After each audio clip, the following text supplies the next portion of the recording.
Cosmic vision, Bhagavad Gita अध्याय 11। कुरुक्षेत्र का युद्ध भूमि तनाव से कांप उठी थी। योद्धा चुपचाप खड़े थे, उनके दिल युद्ध के नगाड़ों की तरह धड़क रहे थे। लेकिन इस सब के केंद्र में समय जैसे थम सा गया था। महान एवं वीर राजकुमार अर्जुन अपने रथ पर बैठे हुए अभी भी आंतरिक द्वंद्व से ग्रसित थे। अर्जुन का मन एक योद्धा के कर्तव्य और विरोधी पक्ष में अपने सगे संबंधियों के प्रति प्रेम के बीच बंटा हुआ था। रथ की लगाम थामे खड़े थे भगवान श्री कृष्ण, जो अर्जुन के मित्र, मार्गदर्शक और सारथी थे और अब तक अर्जुन के सभी प्रश्नों का धैर्यपूर्वक उत्तर दे चुके थे। लेकिन अब अर्जुन के भीतर कुछ और गहराई से हलचल मच रही थी, कुछ ऐसा जो शब्दों से परे जाना चाहता था। कृष्ण, अर्जुन ने विनम्रता के साथ कहा, अब मैं आपकी शिक्षाओं को समझ गया हूं। आपने मुझे अपने दिव्य स्वरूप के बारे में बताया है और यह भी कि आप ही समस्त सृष्टि के मूल स्रोत हैं। मैं आप पर विश्वास करता हूं, लेकिन यदि आपको उचित लगे तो मुझे अपना वह सच्चा विराट रूप दिखाइए, वह रूप जिसमें पूरा ब्रह्मांड समाहित है। मुझे आपको केवल अपने सारथी के रूप में नहीं, बल्कि उस परम सत्ता के रूप में देखने दीजिए जो आप वास्तव में हैं। कृष्ण ने अर्जुन की ओर करुणा से भरी मुस्कान और कोमल दृष्टि से देखा। अर्जुन, उन्होंने कहा, तुम धन्य हो, क्योंकि तुम वह देखने की इच्छा रखते हो जिसे देखने की लालसा कई महान आर्षियों ने की है। लेकिन मेरा यह रूप, विश्व रूप, यह सार्वभौमिक स्वरूप साधारण आंखों से नहीं देखा जा सकता। मैं तुम्हें दिव्य दृष्टि प्रदान करता हूं, इसी से तुम मेरी ब्रह्मांडीय महिमा का दर्शन करो। और इन शब्दों के साथ ही कृष्ण ने अपना रूप बदल लिया। एक क्षण में कृष्ण का शांत स्वरूप अदृश्य हो गया और उसकी जगह एक ऐसा रूप प्रकट हुआ जो कल्पना से परे था, जिसकी महिमा का कोई अनुमान नहीं लगाया जा सकता, जो आकाश में एक साथ उगते हुए हजारों सूर्यों के समान तेजस्वी था। असंख्य मुख, नेत्र, भुजाएं और आभूषण उनसे प्रकाशित हो रहे थे। वे जिस भी दिशा में मुख करते, वहां एक नई दुनिया, एक नया आयाम प्रकट होता। पहाड़, समुद्र, तारे, देवता और समस्त जीव जंतु उनमें उठते और विलीन होते प्रतीत हो रहे थे। अर्जुन हक्का बक्का रह गया। वह जो देख रहा था उसे समझ पाने में असमर्थ था। ऐसा प्रतीत हो रहा था मानो भूत, वर्तमान और भविष्य इस एक परम रूप के भीतर एक साथ नृत्य कर रहे हों। उसने ब्रह्मा को कमल पर विराजमान देखा। उसने शिव को देखा, जो संहारक हैं, जिनकी तीसरी आंख प्रज्वलित थी। उसने आर्षियों और देवताओं को भजन गाते हुए देखा और साथ ही समय के भयानक दृश्य भी देखे, जो अपने मार्ग में सब कुछ निगलता जा रहा था। आश्चर्य भय में बदल गया। अर्जुन के हाथ कांप रहे थे, उसकी आवाज भर्रा गई थी।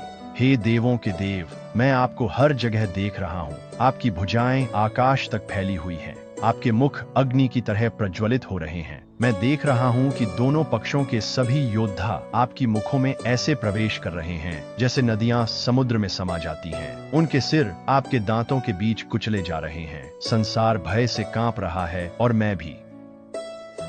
अर्जुन श्रद्धा से झुक गया। मैंने आपको सृष्टिकर्ता और संहारक के रूप में देखा है। मैं देख रहा हूं कि स्वयं काल आप ही हैं जो सबको निगल रहे हैं। ये सभी योद्धा, चाहे मैं कुछ करूं या न करूं, मरने के लिए अभिशप्त हैं। आप ही सभी प्राणियों का अंत हैं।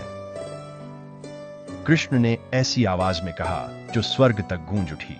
हाँ अर्जुन, मैं काल हूं, महान संहारक। मैं इन सेनाओं का विनाश करने आया हूं। तुम्हारे बिना भी ये पहले ही भाग्य द्वारा मारे जा चुके हैं, लेकिन तुम अर्जुन मेरे चुने हुए साधन हो। उठो, युद्ध करो, यश प्राप्त करो, अपने शत्रुओं को परास्त करो, एक योद्धा के रूप में अपना कर्तव्य निभाओ। अर्जुन की आंखों में आंसू भर आए। यह दुख से नहीं, बल्कि दिव्य सत्य की अत्यधिक अनुभूति से था। प्रभु, उसने कहा, मुझे क्षमा करें। अज्ञानवश मैंने आपको मित्र कहा, आपके साथ हंसी मजाक की, आपके साथ बैठा, आपके साथ भोजन किया, यह सोचकर कि आप केवल एक मनुष्य हैं। अब मैं जान गया हूं कि आप अनंत हैं, संपूर्ण ब्रह्मांड के आश्रय हैं। कृपया मुझे क्षमा करें। वह फिर झुका, इस बार पूरी तरह समर्पण के साथ।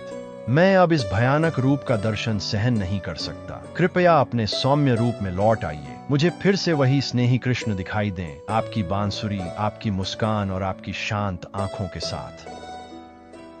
कृष्ण अर्जुन की भक्ति से प्रसन्न होकर धीरे धीरे अपना विराट रूप समेटने लगे।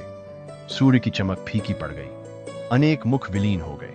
संपूर्ण ब्रह्मांड फिर से कृष्ण के एक परिचित रूप में सिमट गया, वही शांत तेजस्वी स्वरूप जिसे अर्जुन हमेशा से जानता था। अर्जुन को ऐसा लगा जैसे वह किसी भीषण तूफान से लौटकर एक शांत बगिया में आ गया हो। हे कृष्ण, उसने धीरे से कहा, अब मेरा मन स्थिर है, मेरे संदेह दूर हो गए हैं, मैं आपके आदेश का पालन करने के लिए तैयार हूं। कृष्ण ने शांत स्वीकृति के साथ सिर हिलाया। इस प्रकार दिव्य प्रकटता का अंत हुआ, वह क्षण जब एक साधारण मनुष्य ने ब्रह्मांड को भगवान के रूप में देखा। और उस क्षण से अर्जुन केवल एक योद्धा नहीं रहा, वह एक जागृत आत्मा बन चुका था, जो अपने से कहीं बड़े उद्देश्य की सेवा के लिए तैयार था।